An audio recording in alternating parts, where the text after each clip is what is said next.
So Vale Knights. Yeah, Vale Knights. It's urban fantasy. It's kind of like the Templar Knights today, Okay. and they fight monsters. Okay, because I wanna bring that up in a little bit here, and then just before that, when we were talking about doing your how did you refer to it, a freebie magnet to get people Oh, the to reader magnet. Yeah. reader magnet. All right, so let's chat about that as well, because Okay. I think that'll be a fun thing to talk about. And then also you were talking about, I'm trying to keep up with you with my notes here.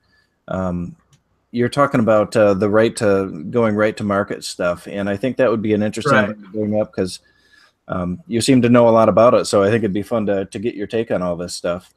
And then Madison, we're going to talk to you about playing guitar. Okay. Nice. Gotcha. So this is I almost put some of my gear in the background too. I thought about changing it up. This is my list for Ronnie, and then Madison's page is going to be guitar. Yeah, it's gonna be origami. You're just gonna make like a friggin' frog out of there or something. And then don't forget, we got to congratulate Jason on his good news too. So we got to make some time. Yeah, wait to hear that. We'll talk about that too. Yeah. Okay. Well, Katie, are we about ready to roll? Yep. Go ahead and intro us in today because I'm not here today. She doesn't have her right hair on yet. No, I don't. I'm missing my acid green wig. Are we gonna do something about the hair before we hit play, or what's happening here, Katie? Nah, it is what it is. Oh, okay. We'll roll in then. All right, everybody, welcome to another episode of Spilling Ink, the talk show that takes you behind the scenes in the publishing world. Here with us tonight, we have Ronnie Verdi and Madison Daniel. Hey, guys, how's it going? Pretty good. I'm doing great. Thanks for having me. Awesome. Madison, how's it going over there, man? Oh, we're doing good. I'm glad to be back. It's been like my 1 year anniversary of being on the show. So awesome. Well, we're very happy to have you back. And then the wonderful, the always beautiful and glamorous Katie Salidas. Yeah. Hi, guys. I love your hair tonight. What did you do with it? I just call this hot mess. Pretty much sums up my mood today too. So it's very nice. It's very nice. All right, so, very dynamic. So I've been dropping little teasers on Facebook that I had good news to talk about tonight. So I wanted to chat about what I'm got going on right now first, and then we're gonna kind of get into our guest here, and we have some very heavy duty topics to talk about, including the D chord and the C chord and G minor and stuff like that. Madison's going to give us a schooling here. Right on, we got that. Okay, so over the last couple years here, and those of you who watch the show know that I write kind of dark fantasy and thrillers and horror, and sales have just been kind of steadily going downhill over the years, and it's been more and more challenging for me to keep up with the marketing and what I have to do to stay on top of the game. And it's been frustrating, and I think it's frustrating for a lot of indie authors when you're putting so much of your time and so much of your heart into what we're making for people and for readers, and then sometimes you don't see the return on that when it comes to the financials. And while we don't do it for the money, we still have to live. So this last year, I've started querying small presses and other publishing companies to try to see if I can get some new life into my books. And I finally got a response from one, and I've been working on it for a few months. It's called Evolved Publishing. And so I just signed on with them to do 5 books total, 3 of which I have already published, which is kind of an unusual arrangement, but it's awesome because the 3 books that I've already published are kind of floating around out there in the indie world and not getting a lot of visibility, even though I really like the stories. So to hear someone say, okay, we're going to pick those up, we're going to breathe some new life into it, I've been really excited about. Because the big part of being an author that I'm absolutely terrible at, that we've talked about so many times on this show, is actually being a salesperson too, is figuring out this marketing, figuring out how to make the ads and make them all work just right so that someone's actually going to click on that link and even give my book a shot. So that's my big news, Katie. Congratulations. Thank you. Congrats. Thank And a you. 5-foot it's deal. okay. Holy crap. Yeah. I hope it's okay to point out something that if anyone is watching this and looking, there's another publisher right now that has an open period, Angry Robot Press, which is traditional for anyone who doesn't know. They're not Big Five, but they're independent.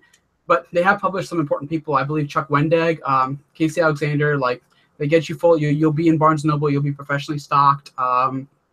It's traditional publishing. I just submitted It's to just- them. There you go. I think they are open for 2 more months, January, and that's without an agent. So you don't even need agent submission for this. You just need a fully finished manuscript. Yeah, and it's a you don't even email them. It's straight through their forms right now. So you click on the links to follow through their submission process and you upload directly to their website. It's not even a email them kind of query. That makes me wish I had something right now. Angry I just Robot finished is that something, so I'm like, yes, I have something ready. is Angry Robot, is that the J.J. Abrams? Is that his company? No relation. Bad Robot. That's Bad Robot. Bad That's Robot, Bad yeah. Robot, I was yeah. gonna say, it sounded familiar.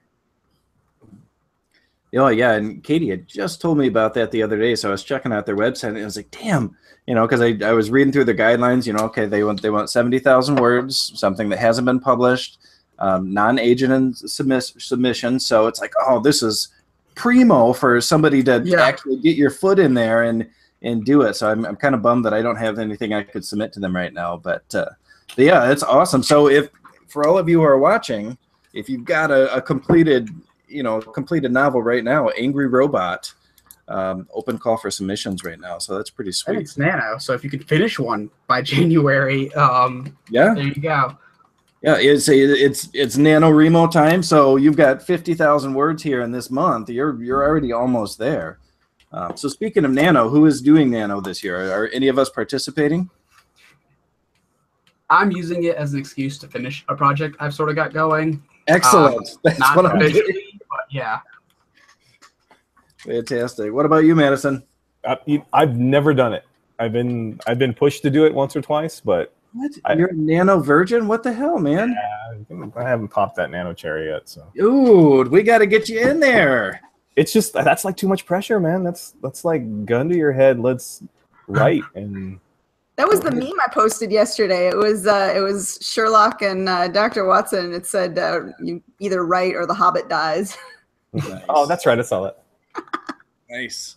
Just imagine it's like you're up on stage with Slash and all your other guys, and you're playing hard. It's not pressure. It's fame, Madison. Yeah, when I get to that point, it will be fame. But For me, it's friendly competition because you can have buddies on your NaNoWriMo page, and you can see what their word counts are, and you can be like, well, "Ha! I got an extra 1,000 in. Yeah." Friendly competition. I'm not doing Nano this year either, Madison. So don't feel too bad. I mean, feel a little bit bad, but not too terrible. well, let's like start something else instead of November. Let's like do it another time. Let's be like All right. trends. Let's be trendsetters. What about February or March? What do you think? We're gonna call that Fano. Yes. Well, they have one around then called Camp Nano, I think, which is same thing, but most people set a smaller word count, like 30,000. I've never actually done an official Nano and made an account either. I just have used it as an excuse to tell Well, people I'm it's doing it so they leave me alone. Let's do it, but let's like use like the Twitter thing, and we'll make it like 140 characters, and we'll go. Oh Okay, man. Holy cow. I'll knock out like 100 books, man. Leave it to Madison to come up with the crazy schemes, right? I shouldn't put you and Jason together at all, man. No, I feel like we should. My books could need Madison, because when in my head when I'm writing, I've got all this cool soundtrack stuff going on. And what Madison does is with his books, they also come with a suggested playlist for what to listen to during the books. That's cool. Yeah. And it's weird because it's like a double-edged sword.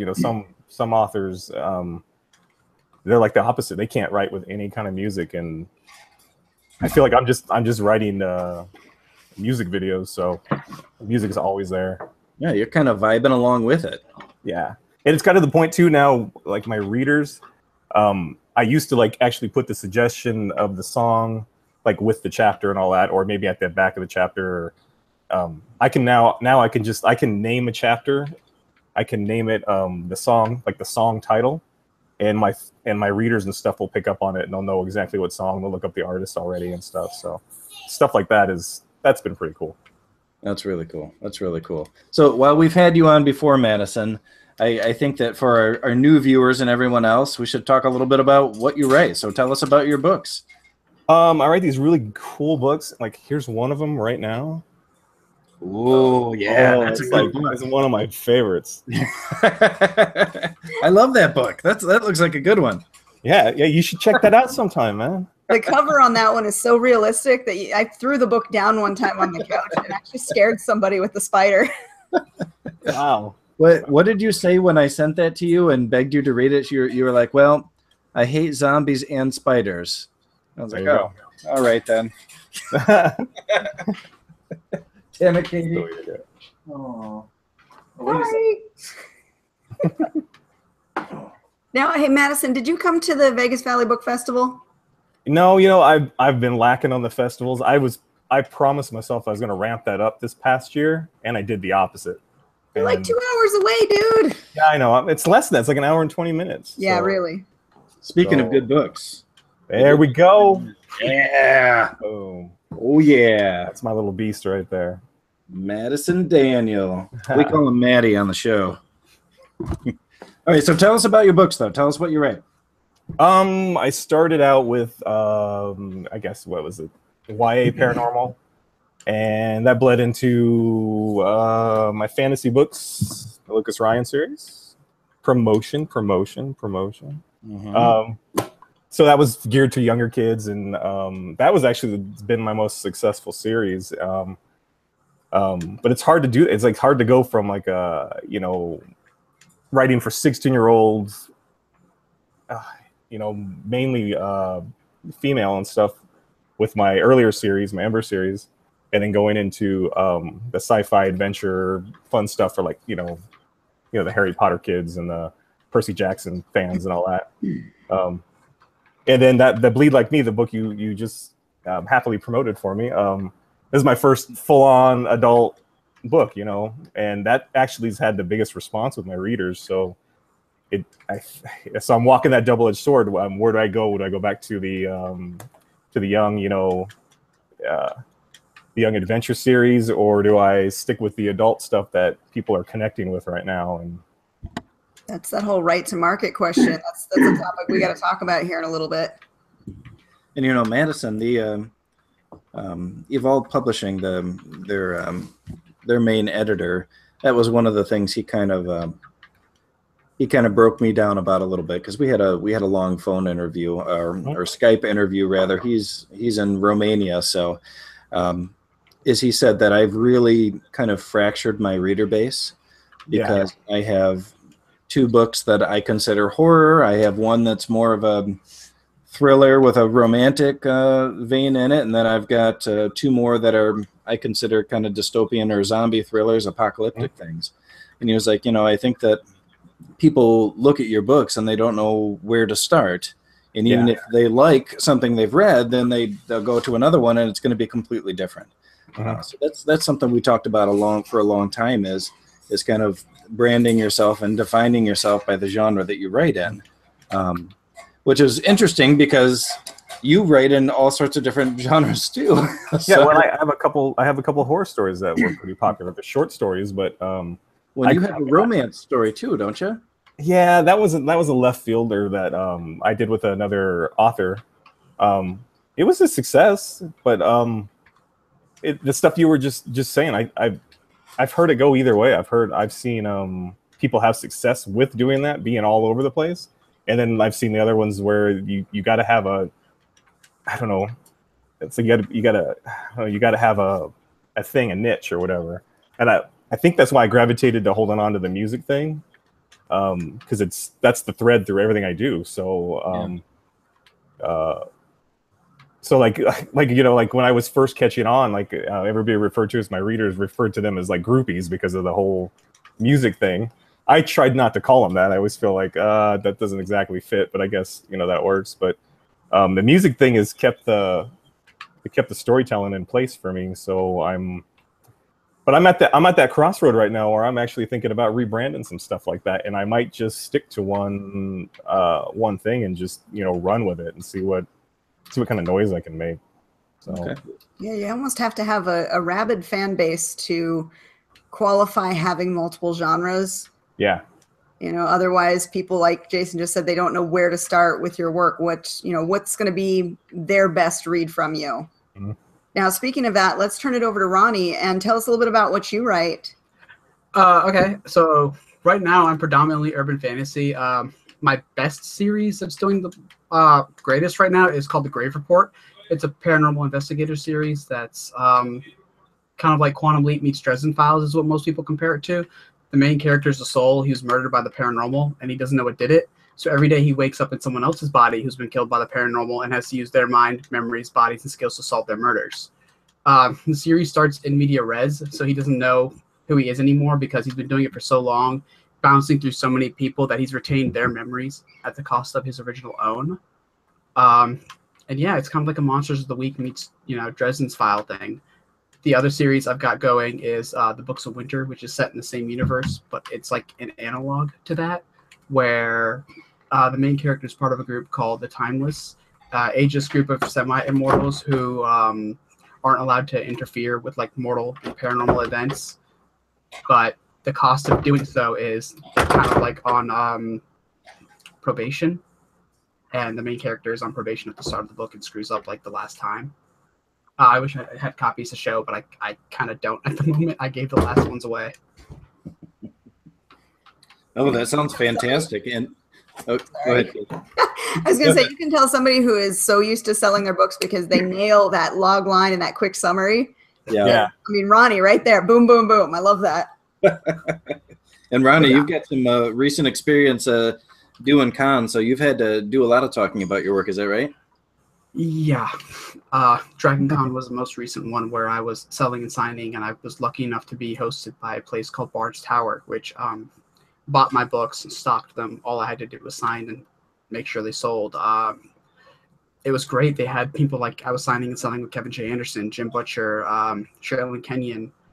They have people like R.A. Salvatore, Dan Wells, Larry Correa, who was there, and actually gave me an editorial for my series now. So that's pretty cool. My third book is debuting with an editorial from New York Times bestseller and a Hugo nominee. That's awesome. Now, how did you get involved with Bard's Tower? Because I've heard that name come up a couple of times. So Alexi, the guy who runs it, reached out to me because of the Dragon Awards. I've been fortunate enough to be nominated twice, and it was Dragon Con at their award ceremony. And my newest book, the last release I had in December, Dangerous Ways, was nominated then for this year's award. And he just reached out saying like, hey, get in touch with my assistant. Would you like to be there? Could you commit the time and the hours? And I said, yeah, without knowing if I could or not, because I figured this was a great opportunity. And I told my people doing my panels what times I'd be there, and they set it all up. They said, sure, like this is when your panel, this is when you'll be there. And yeah, I mean, I was running literally from 10 a.m. in the morning to like till everything closed doing panels and that, but it was worth it. Like life dream stuff. that sounds awesome. Yeah, working a con is really working a convention. It's not just sitting on your butt. There's lots to be done, lots of talking. You end up losing your voice usually about halfway through it. And yet you still got to be up there smiling, talking, chatting, reaching out to people. Oh, what kind of panels did you do? Dragon Con, the way they segmented it is by genre. So for me, predominantly, it was all urban fantasy related. There were a few on how to write certain parts of urban fantasy. So things like how to add humor in a genre that normally has a lot of monsters and darkness. Another one with how you sort of pace it and create tension at different points to urban fantasy. And it was all mostly about the writing craft side of particularly that genre. I didn't get to get out of urban fantasy, to be honest. And you don't really get to choose your panels. They kind of choose them for you, right? Bit of trial by fire there. Very much so. Did you find that? I mean, did you feel like the con has helped you? Have you seen some success reflected back at you? A lot of exposure that translated into ebook and book sales for a while, but it's hard to say. I met a lot of interesting people and I got a lot of friendship out of it, which was really cool. And because of it, it's opened up doors to work the Con Network more next year in 2018. So yes, but not, I guess, in the conventional way of like book sales and like fame or anything. Well, Okay. a lot of this industry, and we've mentioned it many times before, it's the not what you know or what you write, it's the who you know that really helps your career. So sometimes you go to a convention and yeah, you may not sell a lot, but you make a lot of connections with other people who could be influential or help you later on down the road to either get some more exposure or maybe get that publishing deal or what have you. Right. And Yeah, that's what that pretty much was. that's awesome. That's very cool. And Katie, that's one of the things that I'm excited about with working with a publisher finally, is that because working with a small press is not like working with a big publisher. You know, there's not a big budget. It's a small press and it's a small budget. So while I'm going to be making a lot bigger commission than a top 5 author, I'm also don't have a big marketing budget that's going into my project. However, what I do have is a big team behind me that is then going to help promote the work and help me work through being a newly published author, because I've always been indie before. So it's exciting to me to work with people that have a lot of experience and that are gonna help my stories get out there a little bit more. And I think that's one of the coolest parts about it. You know, I'm still not going to be a millionaire, sadly. You know, cry face, but at least I'll be able to get some new readers and get the books in front of people again. Now, let me ask you this, Jason. Are you going all in with this publisher, or are you going to do the hybrid model where you still retain some of your work? I am. So here's where we come down to the reader fragmentation he talked about again. All they want from me are thrillers. They want the big suspense thrillers. And so they're not interested in horror. They're not interested in, you know, zombie apocalypse kind of stuff, which I think is a lot of fun to write. So what I'm going to be doing with them, and they don't want me to say exactly which 3 books we're republishing right now. But so we're republishing 3 thrillers, and then I'm writing 2 more for them. And I'm going to continue writing horror. I'm going to continue writing apocalyptic stuff because I want to. But I'm going to keep doing that as an indie because it's fun to do. I don't want to give it up just because it doesn't fit in with the marketing mold. I want to continue to do it for me. You know, I've been writing a book of short stories all this last year, and I'm going to continue doing that. And I'm going to publish it next year. It'll just have to be on my own. So yeah, as far as going all in, you know, with the thrillers, I'm going all in with them. But as far as the actual financials, it really is a little bit of a hybrid deal, because when you're working with a small press like that, you know, there are going to be there are still editing costs, there are still cover art costs, and while it's not like doing it on your own, it hasn't disappeared. And I'm going to have to do a lot of work on the marketing as well, even though they're going to be running ads for me on Facebook and Amazon and here and there. I'm still going to have to be a big part of that. You know, I can't sit back either. So, yeah, whereas I think we talked to Christina Henry, I think a month ago, who is a Big 5 author. And she said, you know, she doesn't do any of the marketing. You know, her publicist tells her where she's going for book signings, and she goes wherever she's told to. But her publisher takes care of everything else. So I think that's the big draw for a lot of the long-term movies is we do so much to put these books out, and we have control over 100% of the production from start to finish, that after a while it's kind of enticing to go, hey, somebody else is going to do this for me? Sure, do it. Oh, hell yeah. And It's also hard to let go, though, sometimes. Yeah, Well, there's the OCD angle, too. I do like having control of my work. It is and it isn't, though, Madison. And that's I'm so geeked that they're republishing some older novels of mine, because I don't have the energy for it anymore. I want to write. I don't want to do all the other shit. I mean, I don't want to have to do all that other work. I want to write stories. And, you know, if I'm playing a part in the promoting and sharing stuff around and trying to get in front of people, that's fine. But I don't want to do the hard stuff. I don't want to figure out the right ways to market or the right ways to create ads, because I've tried. We've had a lot of guests on here that have given us great advice, but I've come to the conclusion that I'm just crappy at it. I'm terrible at marketing, so I am so happy to let go of control of that and have someone else have it be their bag to carry. Yeah. So speaking of marketing, Madison, what do you do to market your books? Lately I've been awful quiet about it. I've been bad author lately, so it's usually for me. It was always just doing the social game because it seemed like that's what always drummed up sales for me. The Facebook ads, and I haven't even tried Amazon ads, but none of that stuff seemed to necessarily generate. And I'm still with an indie publisher too, so they do a lot of heavy lifting on my old. It's actually my first series, so but that one's been out there for a while now. I was listening to some of the stuff Ronnie was talking about earlier, and before the show started. Yeah, I'm gonna pick his brain on some stuff. He's got like schematics and stuff going on. That whole market thing, man. People are nailing it. I mean, they know what the readers want. They write it, they put it out super fast, and then just boom, boom, boom. Their dollars are rolling in for them. Well, yeah, and Ronnie, can fan service. Tell us about the right to market game. Tell us how that works again. So, a lot of it is finding something that you enjoy writing, and finding a way to write it in a way to cater to an underserved niche. One example is anime culture. So one of my friends makes a full-time living writing essentially fan service sort of parodies of romantic anime comedies. So it follows all the anime tropes. There's already a huge anime fan base in the world.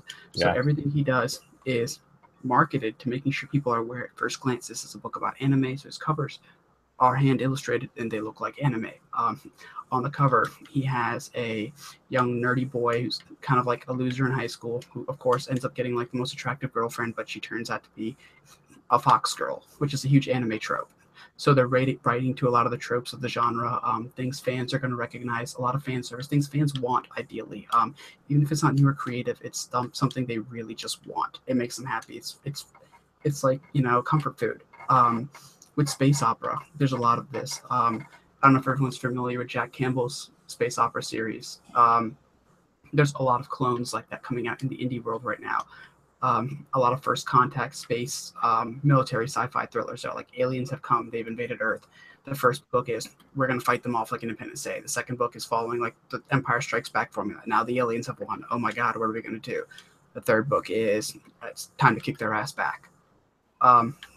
And right to market is pretty much that. It's finding underserved genres if you can, ones that you like writing in, and writing in a way that's going to feel really familiar to everybody. You're going to resonate with tropes, a lot of fan service. It's kind of in a way what Marvel does with their movies right now, like why they're so successful. If any of you have seen Thor Ragnarok, the most recent one. Don't spoil it for me. Don't spoil it. I'm not going to tell you anything from the story, but there's a lot of fan service moments, like they do in all of them. Like we've all seen the first Avengers. Mm-hmm. How at the end they had the Nick Fury scene, and like all the fans were like freaking out, but like anybody who didn't know, it was still great marketing because the fans were going to tell them like you should be excited because this is what this means.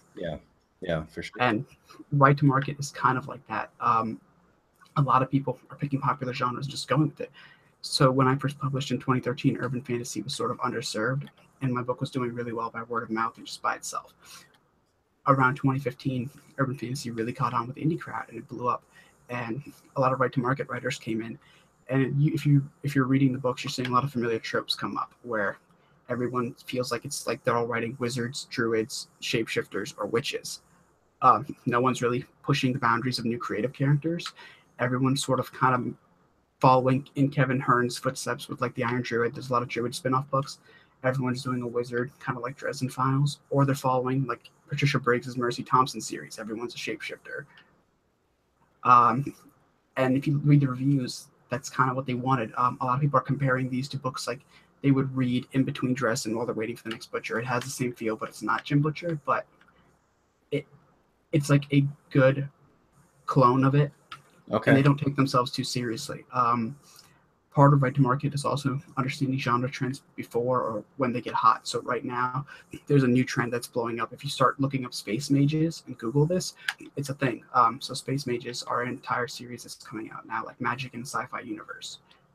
Now, where does the right to market, that particular phrase come into play here? Because before we got on air, you were telling us how we really are going right to market just about. Yeah.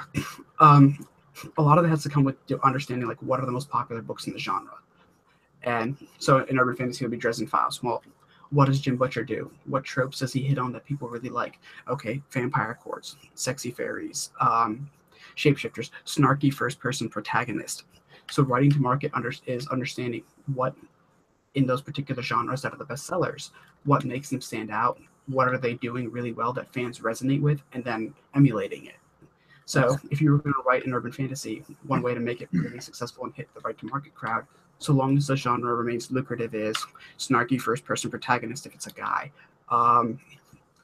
some sort of magical empowerment. So wizard if you're doing Dresden Files, druid if you're doing Iron Druid, or necromancer. Those are like the real popular ones. You sort of start fitting it in within these formulas of things people want. There's already a huge demand for this. People want wizard stories.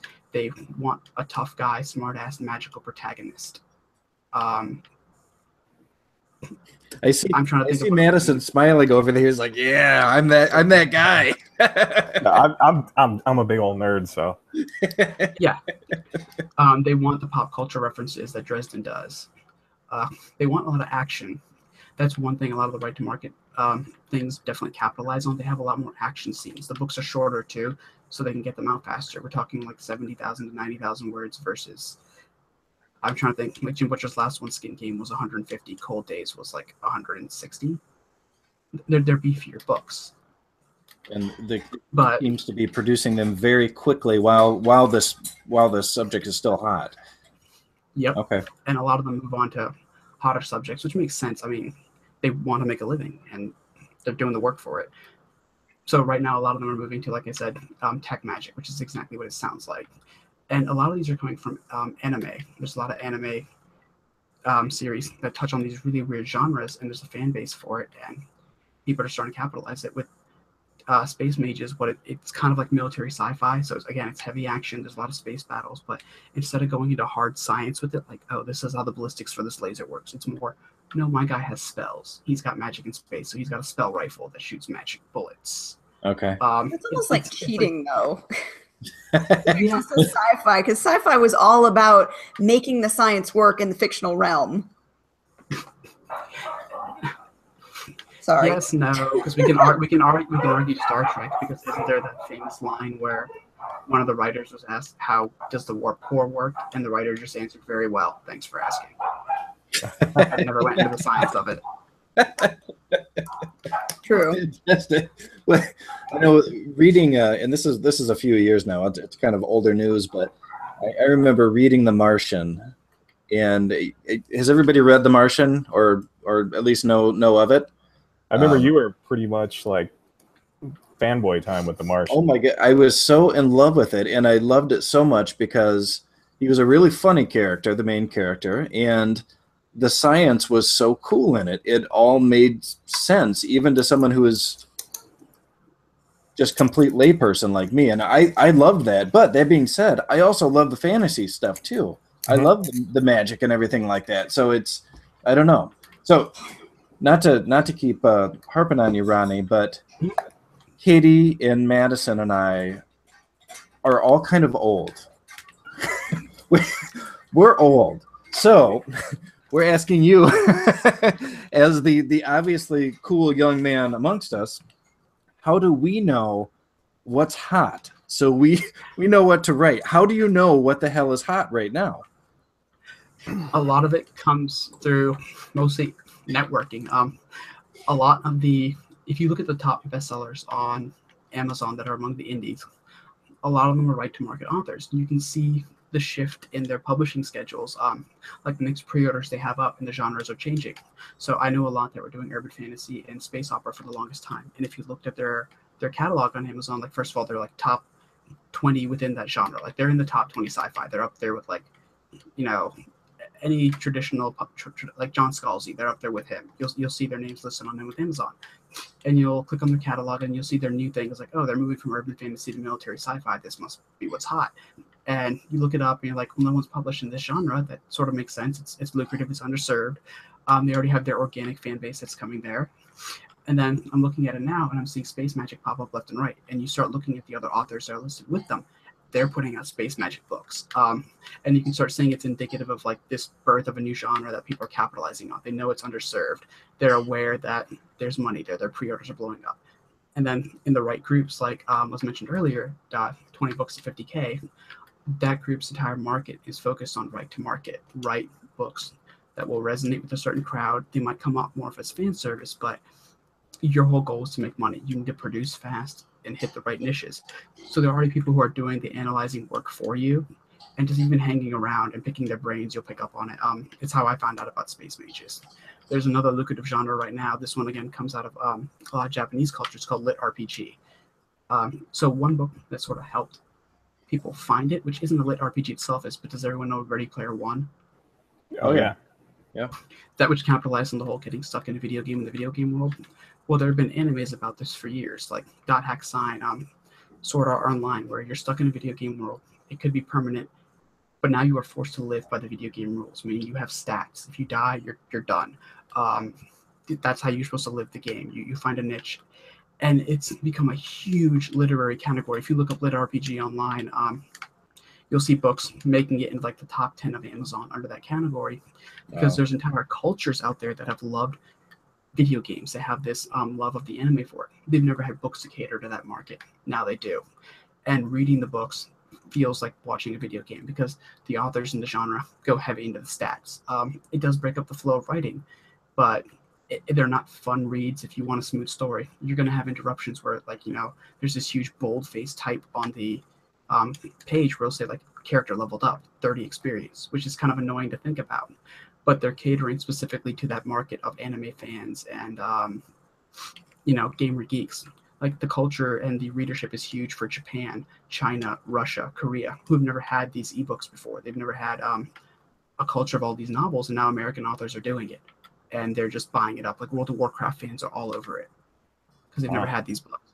Our absentee co-host, David, that story he submitted for the Dragon Anthology was very much Lit RPG. He would do very well if he continued to write in that style. Oh, yeah. Yeah, and the genre is finding its feet, but some of the guys I know were the top sellers and that make $250,000 to $500,000 a year. Whew. One of them only has 2 books out. Is that it? That's all they make? Holy crap, man. But yeah, finding underserved. I'll tell you. In a way, it's encouraging, but in another way, it's almost depressing because it's that whole, do you write for money or do you write to create art? And, can the two combine at some point? Because if you're writing just to market, granted, yes, you're going to write something that you resonate with, but it almost feels like cheating in a way. And that's the hard part, because for a lot of the early Lit RPG authors, it was a passion. They are happy doing it. This is what they like. But the genre has recently exploded. And this is what I'm talking about, where if you watch the previous bestsellers, you see it, a lot of them have hopped into Lit RPG. And a lot of their understanding of the genre comes from, oh, well, I can Google video games and YouTube playthroughs, which sort of gives them an understanding, but it shows in the reviews where they launched a book and, yeah, no lie, they made tons of money. They were like top 1,000 ranked on Amazon for a while and stuff. But then after a while, the book fades and it slips up in the ranking. It doesn't hold because it's not like a great quality piece in the genre. But by the time they put another 5 out, and the genre is so voraciously read right now, and it's heavily dominated on Kindle Unlimited, which I need to point out. A lot of the Lit RPG fan base is younger audiences. They're like teenagers, kids who are huge in the gaming culture, so they don't have the money to keep buying the books. So what they're doing is they pay $10 a month for the Kindle Unlimited thing, and they just tear through the books. So these people are making 6 figures mostly through the page reads. But remember, they're catering to almost entire countries with the culture of gamer love. Like already America, among the younger crowd, Korea, Russia, China, Japan, which have huge, even professional video game cultures, playing World of Warcraft and MOBAs. So, like, almost billions of people who want these books, and there's not enough out there. Wow, that makes me think I need to learn a lot more about gaming. Yeah, and the genre is becoming saturated right now because this everyone knows is popular. They're running towards it. Some people are flopping, but they're making their money. They'll write one book and they might make 20 grand on release month, and the book might never sell again because it's sort of sucked in the genre. But enough people were willing to check it out, and they made their money, and they'll put another one out. They'll go to new genres. Urban fantasy is feeling this right now. If you're a slow writer in urban fantasy, it's really hard to make money, which is where I'm at. All my stuff comes from word of mouth and weird, like bluegrass, like marketing. It's all low key and word of mouth stuff that I've been working on to build. I'm going for the whole cult of personality, rapid fan base marketing rather than finding the hot genres because I can't produce that fast. You're playing I've got the long 2 game, books yeah. a year. Yeah. A lot of the long timers will tell you the same thing though. It's all about being real with your audience, and that's what keeps true fans. Building true fans is hard though, but it works. One thing we touched about, which I know you guys said you want me to bring back up, is the reader magnets, which is a process that a lot of authors do where on your website or even on Amazon, you create a piece that you really love. It can be short, and there's 2 ways to go about it. On Amazon, you put it up for 99 cents, and people are willing to take a stab on it. But what it does is it's supposed to be a really strong piece by you, even if it's short, like a short story collection or a novella part of a series. And it helps sell people on your writing, like, okay, this was really cheap to check out, but I like this guy. And then you make sure you put all the hyperlinks in the books to like, hey, this is what else I write. You need to go look at it. The other way to do it, which costs more, is to put it on your website for free through a service like BookFunnel, which allows people to download it. But what they have to do to download it is sign up for your mailing list, meaning they'll always be in email contact with you. And then you set up automation like, hey, because you downloaded this novella from my urban fantasy series, this comes a week later. Like, did you know that this is a side story or a prequel, and I've got like 4 more books out? You might want to check those out. Here are the links. Now, some people inevitably will come for the freebie, but you can always trim those people. You'll see if they don't interact with your mailing list. But for the ones that do and like your style, a lot will buy into the books, and you'll see that a lot will become true fans that will stay engaged, and then they, the word of mouth from them. And it works. I know people making full-time livings doing this. They have mailing lists of 15 to 20,000 people. So imagine that on a release. Let's say about 50% open. So that's 10,000 people open. You have let's say the worst, a 10% click rate. So 10%, like 1,000 people will click to buy your book. That's still 1,000 sales. And if you're constantly marketing that free reader magnet, you could bring thousands of people each month into your series. Some will buy in, some will not, but it's a consecutive trickle. And some will weed themselves out. Enough will keep buying through the first book. And then when you have enough of a backlist, they'll buy through the second, the third, the fourth. And that's honestly how a lot of people are doing it. It's the whole, like, honestly, it's like being a drug dealer, which is a horrible example, but the first sample is free. Yeah, get them hooked. Yeah. Get them hooked. But it works. What analogy? Now, do you utilize the same strategy then, Ronnie? I'm actually going to, because I only recently learned about it, but I learned about it from guys making $50,000 to $60,000 a month. So it sounds like a great plan. Hell yeah, man. Hell yeah. And I told my friends about this, more faster writers, and they've already tried this. So I do know it works because, yes, now they are making consecutively more. It's consistent. It's not a full-time living yet, but we're talking they were maybe making $20 a month. Now they're making 3 figures. And it's like a nice check on the side, keeping them floating, keeping them writing, keeping them investing. And that's just because they haven't been doing it that long. I mean, the longer they keep doing it and get that exposure, it'll work. And when you do this in tandem with Facebook ads, it works even better. And that's the way. How do you keep that magnet in front of people, though? How do you get that in front of people? So a lot of people have mostly just, at first, when they don't have the budget, they're doing free word of mouth. One way people do the Amazon method I mentioned, in conjunction with the reader magnet, is they list it on Amazon. And then in the bottom, you know how you can have a notes section like from the author? Yeah. They say, hey, this is 99 cents, but did you know if you sign up to my website and they put the link here, it's free. So it's already on Amazon. Amazon and most retailers are doing the marketing for you on the cheap novella. And then another thing people will do is, since it's 99 cents, you guys are familiar with things like BookBub and Bargain Booksy and all those that love 99-cent novellas or anything. They'll drop the $40 and get like the 20,000 mailing list of Bargain Booksy to send people there. A lot will just buy the novella, and hey, you make money anyway on that, so you'll make some sales. A lot will see that it's free and sign up for the mailing list, but either way, they're buying into the novella, which has links and reminders to check out the rest of your series. So whether they're paying you for it and you're not getting them on your mailing list, or they get on your mailing list, either way, you've got them invested in the series, hopefully. The most successful way is that plus Facebook ads, which do cost money, but the average I see is people do $5 a day, and they're just trying to get, if they can get 5 to 10 people a day to click through, that's enough, because by the end of the month, that's another 300 people. If even 30 of those people go through and buy your like $2.99 book, you've made more than all you've spent on the Facebook ad, and you might get lifetime fans that continue to buy through the whole series, which at that point you're making more of a profit, and then they'll hopefully keep telling their friends through word of mouth. Wow. That's it's a lot of domino chains that like knocking over each other. Yeah, that's builds up. pretty deep system there. Yeah, I like it though. We need to utilize this, man. I'm gonna have to watch this back through like 5 times, so I've got this straight. But one good example, if you guys just want the name, is her name is E.A. Copen. Look her up. She writes a dark contemporary fantasy series set today, but it's more in a rural setting, Paint Rock, Texas. But if you look her up, you'll see she has 4 books out in her series. Then you also see she has the novella there. You'll see it up on Amazon. And her system is pretty open, where she has it there. She's in her particular method is Kindle Unlimited, so a lot of people can get the novella for free and read the series for free at the cost of the page read she earned. But it's also up on her website. She lets people know that. And the Amazon magic does itself. It constantly pushes the 99-cent piece because, hey, it's so cheap. And because of that, people will check her out. Some people still want it for free. They don't want to even pay that. So she has the note there like, hey, if you're seeing this on Amazon, if you click the preview or you look at the bottom, she has it everywhere she possibly can. Like, this is free. You can go to my website and get this. Wow. And a lot of people go there and sign up for it. No kidding.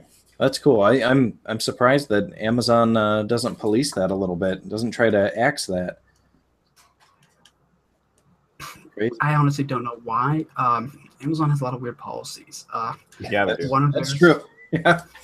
And how they enforce them is really, I don't know how to say it, but it doesn't, I don't want to say it's not fair, but it doesn't seem even or well regulated. It seems like sometimes they will enforce certain rules and sometimes they won't. You never know when. So one of the rules, which is really weird, is you can't have certain keywords in your blurbs for obvious reasons, because it will niche you into extra categories that your books may not fit in. Like if you're trying to manipulate the system and go, most people get 2 or 3 categories. You're allowed to pick when you upload a title. Some people are really smart, and in their blurb, they'll go like, this dark fantasy is a, hilarious book that plays with horror comedy, which are all other genres. And because they're in the blurb, Amazon's automated system will start sub-niching them, so they get 10 categories or 15, which means more exposure. Anytime they get a lot of sales, they may not be number 1 in urban fantasy, but hey, they're a bestseller now in horror comedy, which only has like 10 other people competing in it. But it gives them the bestseller tag. That's not allowed by Amazon methods, but tons of people have that in their books online. Like it's listed there, but it's a bannable offense, and Amazon's very open about that. But some people have been banned, some people haven't. And that goes the same with how they enforce like listing that your books are free somewhere else on Amazon. Interesting. We talked a little bit about different genres and kind of what's hot right now and whether or not to write in what's hot. And Madison, you mentioned that you're considering making a change and going into a different genre or going all in one genre. Is that something you can talk about yet? I mean, can you tell us what's on your mind a little bit about where you might go? It's still in the really early stages. Like you love your earlier work, and it's like I don't want to let it go. I almost want to rebrand and use all the tools that I've learned in the last 5 years, and add it to that my first kid. Just your first series is like your first kid. You want to see it grow and do well. But like I said, I'm writing in the adult thriller paranormal stuff with my last series. Seemed to make a splash, so I don't know if I'll just run with that and hopefully get the next big HBO or Showtime series out of it or something. Oh yeah. But I love my series. Yeah. But I love writing little horror shorts. I grew up as a Stephen King guy, so I write all over the place, and I love my younger fantasy stuff. It's so fun because I'm just a big kid. So see, that's something you could capitalize on if you like writing horror shorts. Doing those on the side. let's say, what are your average, like 5,000, 10,000 words in some of these shorts? Oh yeah, that's about. It's actually I average around 10 to 20,000 on my shorts. So get 2 of those, you've got 40,000, about the size of a novella. Combine them, get just an ebook cover made, sign up for BookFunnel, embed it on your website, and give away 2 free horror short stories. Oh, Yeah, nice. when you were explaining it, I was thinking about doing that with my horror shorts, because they're out there right now singly, but they're kind of in the same universe. So I was thinking about doing leave that. them up there for sale too.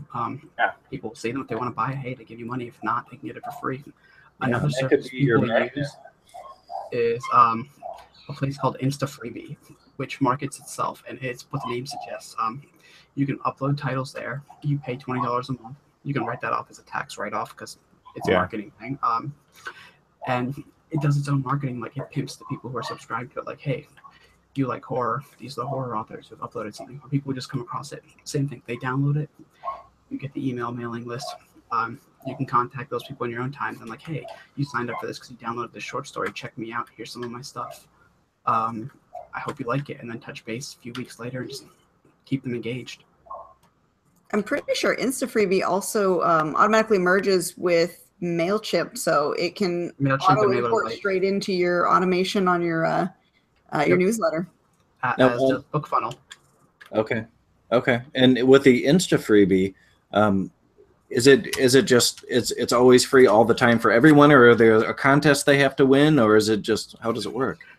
No, it's kind of like Amazon, except nothing up there is for sale. People are allowed to come in and download anything they want anytime. The only catch is they have to sign up for that author's mailing list. And that's if you want to do that. You can upload something free without that. You're given the option, do you want them to opt in, yes or no? Some people feel uncomfortable doing that. They just want to give it away for free, or what they do is they don't do that, and at the end they embed like an image that's a hyperlink, like, hey, don't have to sign up to anything of mine, but if you would like to, here's a link here, and you still get the story for free, and here's a link to my books if you just want to check them out, no pressure. It depends on what you feel comfortable doing and how you want to market it. A lot of people do that too. I can't tell you how well that works because I don't know anyone actually doing it. I just know people do it. Okay, so in Madison's case, and so say Madison wants to write adult paranormal, and he goes through and he's got a cool short story that ties into his Madison cinematic universe, and put that up on InstaFreebie and promote it on Facebook and on his website. Hey, here, come check this out. People get hooked on that, and then hopefully they're going to buy the rest of the series. That's kind of the idea, right? Yeah. Okay. Yeah. And if he does the InstaFreebie and does the mailing list thing, he won't have to hopefully just rely on them going out of their way to figure it out. He'll be able to contact them going like, hey, the reason I'm contacting you is because you guys downloaded this free short story, signed up for my mailing list, and want to touch base, see if you guys liked what I write. And if you did, here are the links. Throw in some images and some catchy blurbs, like more like a sales pitch. You don't want to dump your Amazon blurb in because most readers on an email don't have a long attention span. Mm-hmm. You don't want them. You want like a sales copy, like a 2-line thing, like it's this hot title meets this hot title, and a snappy dialogue. Like one of mine is like Magic Monsters Mayhem. That tells people everything that you know. It's catchy, memorable, and it's alliteration, and it works. Something like that, and just give them links to buy it. And a lot will go through and buy it. Some will unsubscribe because they just wanted a freebie. That's the nature. But enough will check it out. You'll see a bump in like the sales and income. And then obviously, especially with Amazon being the most popular retail, anytime you have that bump in the sales income, your algorithms kick up, your rank kicks up, and Amazon starts marketing you a little bit harder anyway. Yeah. So you can kick off this Amazon cycle, which is what a lot of the right-to-market authors do when they have that crazy publishing cycle of 6 weeks to 3 months for some of them. Yeah, that's crazy fast. That's too fast. How do you manage to get your editing and everything done in that short amount of time? A lot of them forego developmental and line editing, and that depends on like you as a writer, what you feel comfortable doing. A lot, what they'll do is they'll write the first draft, and then they'll throw it up to copy editing and proofing. They just want it typo perfect. They're not looking to write, brilliant lines, because that's part of the right to market thing. You don't care too much about, you're not trying to be Shakespeare or anything. You want to do fan service. You want to write something that's fun, tropey, catchy, familiar. So you just want to get the novel out there, and you want it to feel like it's something people have read before, but with your own twist on it. but you're going for certain market bases. So they only go for the copy editing, and that can be turned around, especially since considering these are 60 to 80,000 word books on average. You can get that done in like a week, proofed in a couple days. And then they have an ARC team, which is already geared up to write reviews for the book on launch. But then they also do a basic typo hunt, anything a reader might catch, because they're just readers. So like, hey, you're missing a period here, you're missing a comma, and the book's good enough to go. It's sort of like an 80% rule, like nothing's perfect anyway. So get it good, because, you know, great is the enemy of done. And yeah. So what do you guys think, Katie and Madison? Is that something you would ever consider, is trying to do the right to market? You know, trying to find what's hot in the market and going right for it? I can't do it. I mean, I really have to resonate with a story to write it, and I write fast, but I don't write that fast. And even if I did, my editor, who I absolutely love, she has a window of opportunity every so often, and I have to fit into that. So I couldn't even publish that fast.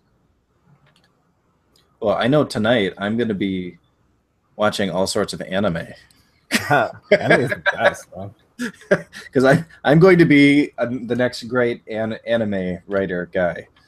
Lit RPG. That's not the Lit RPG. What is the one about anime that's super popular? No, well, Lit RPG is one of them. It was inspired by the anime. It's like Sword Art Online, being trapped in video game worlds. Others are romantic comedies. So, you know, loser guy in high school gets the super hot half monster girl.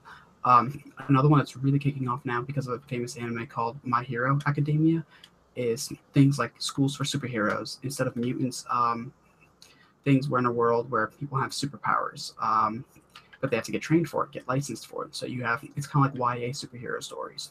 Okay. But because it's anime, it's written to more of an adult content. Like, it's not fluffy. Like, kids are going with powers that can kill each other, and they're getting maimed. It focuses on kids, but it definitely feels like it's written for a more adult audience. That's really popular. In fact, superhero fiction, if it hasn't blown up yet, it's going to be blowing up pretty soon. And just look at what's happening with the movie culture. Superhero movies are coming out now for fans who've been fans forever, but now there's a new generation of kids growing up with superhero movies as something that's normal. Yeah. Whereas, totally. you know, a lot of generations didn't have it, so they're going to be wanting fiction to follow that outside of just comics. The longer it goes, you know, Marvel movies are going to start airing on basic TV. Some already do. More younger kids are going to get inundated with that. They're going to want the fiction to go with it besides just the comics. They're going to want full novels. Marvel just released a new property. This trailer is in Thor Ragnarok, but it's not spoiler because you can find it. But they released a trailer for New Mutants. Yeah. Young Mutants who are sort of, yeah. And that's something that's going to blow up pretty soon is maybe not YA superhero fiction, but just superhero fiction overall. And definitely maybe with the anime archetype of, you know, superpowers kind of being crazy and outlandish. Like in My Hero Academia, one of the most famous superheroes' power is sort of being an American superhero. Like, that's actually kind of his power. He's a character that's a spin-off of like Golden Age Superman. So he's super strong, super powerful. He always smiles. He like does corny things like thumbs up, rescues kids from trees, but he can also smash planets. And it hypes a lot of these things up. It plays with that. But because it's familiar, like, even if these heroes have silly names and stuff, you kind of go like, I'm watching a different take of Superman. And I'm watching a different take of like Iceman from X-Men with this character. I think we could write a story about like superheroes like Superman, but during their uncoordinated teenage years. Yes, like X-Men First Class. Yeah, where they're just completely screwing up everything. Oh, I like that, and it gives people from several generations something familiar to latch onto and say, "Oh, okay, I know what we're talking about here," or "Oh, I know where this character's going. This is going to be awesome." And I kind of like that. I guess I buy into the pop culture in that way. I like following that kind of stuff, so that's fun. Speaking of cool superhero books, that are not like superhero books at all, though, is a book called Vicious. It's by a author named Victoria Schwab, V.E. Schwab. And I've been fangirling about her for a little while now because it was so fantastic. But I'll tell you what, man, it's a superhero book that's not like a superhero book, and I definitely recommend checking it out, because it's at the end I'm just like, oh man, now I want to go into this kind of world here and write in this. It was so inspiring. But anyhow, that was a cool one. All right, Katie, where are we at? I don't know. I think we kind of ran off on a tangent tonight. We kind of did a little Throw bit. the list out the window. Yeah, got a list. That's all good, man. I learned some cool stuff tonight. I learned that I need to watch a lot more anime. I need to write space mage thrillers, and I need to lure makes it sound like I'm doing something bad or deceitful. I need to draw readers in with some kind of free short story kind of deal to get them going. It's interesting you bring this up, because you mentioned you're predominantly, or at least somewhat, a thriller writer also. The man who pioneered a lot of these methods is an indie thriller author who's probably one of the most successful. You might have heard of him, Mark Dawson. Oh, yeah. He writes The Cleaner. He's the one who came up with the whole reader magnet thing. No kidding. He's got Facebook groups where he teaches some of the stuff for free. But if you look at his model for thrillers, thrillers are still probably some of the most lucrative genre. They're not underserved, so it's not like a quick right-to-market bang buck genre, where if you write it, you're going to make tons, but it's still one of the most overall popular genres. So if you get your feet in there right now, I mean, that's still the top. I mean, the top is erotica, romance, and thrillers. Okay. Right to market is mostly, like I said, finding the underserved ones, so you're guaranteed to make a quick buck. You'll find out something that's underserved. It's really hot right now. You will make tons of money, and Mark Dawson still makes more than all of them, and he's just doing traditional thrillers. He's just writing them in a really familiar way, and he markets them really well. But if you want to look at like some of the marketing ideas you could get, I mean, I would look at his model and follow him online. He details some of the stuff he does online. He's got Facebook groups for it. Okay. Well, I know that Conrath, J.A. Conrath, I think that's his first name. He has a website that it's gosh, I can't even remember the name of it now. I'll have to post that, but it's a newbie's guide to self-publishing or something like that. But he writes a lot of thrillers and a lot of horror too. But he's created a formula that works every time. So he keeps using that, and so like you said, readers know what to expect, and they want that. So I don't necessarily think it's a bad thing. I think that some people where your tastes lie. Yeah, exactly. Honestly, what it is it's the pulp. It's like a resurgence of the pulp genre when people were writing like classic sci-fi, and it all sounded really similar. Yeah. Okay. All right, well, Katie, I hear my dogs and my kids going absolutely nuts upstairs, so I think I'm gonna have to. Yeah, we've hit our hour mark, quick. So we're good. Alarm. Oh. The wiener dog alarm, right? What's that? That's the wiener dog alarm, letting us know we gotta get out. Yes, that is the wiener dog up there. Yeah. Yes. Well, she gets going, and then she gets everybody else going, and then when we're really lucky, the bird will start screaming as well. Yeah. So it's mayhem in here. Oh, Bella didn't get to come say hi. She'll come say hi for the wrap up tonight, Katie. Is she gonna dance for us? I don't know. She's been super quiet. I don't think she's in a dancing mood. Oh. Hi, sweetie. How are you? Did you our official mascot for the show? Yes, this is Bella. Bella the cockatoo. Hi, sweetie. Oh yeah, you're fine. I know, more new people. You say hi. Say whoop-de-doo, whoop-de-doo. Whoop-de-doo, whoop-de-doo. Come on. Whoop-de-doo, whoop-de-doo. No, we're being shy. Yes, it's okay. It's okay. I know. You don't have to look at him. It's okay. She gets freaked out by the computer screen. I don't know why. Yeah, it's okay. Maybe it's really bright. Yeah, it might be. Well, and there's faces on there, and she can't. They see in 3 dimensions like we do. So I think that sometimes that two dimensional. Yeah. Hi. We say hi. It should look like a bird's nest, though. It should make him, feel invited. Invited, like attack the screen. There you go. Hello. Right, we're not performing tonight, but that's okay because you're still beautiful. Yes, we still love you, Bella. She's like, what? What was that? A close up. Katie, what's wrong with your hair tonight? Oh, Bella, that's not very nice. Not very nice. That's not nice at all, Bella. The one day I don't do my hair and I get crap for it. Well, me and Ronnie are bringing up the hair game. Don't worry about it. We got this. Yeah, you guys look hot tonight. I'll tell you what.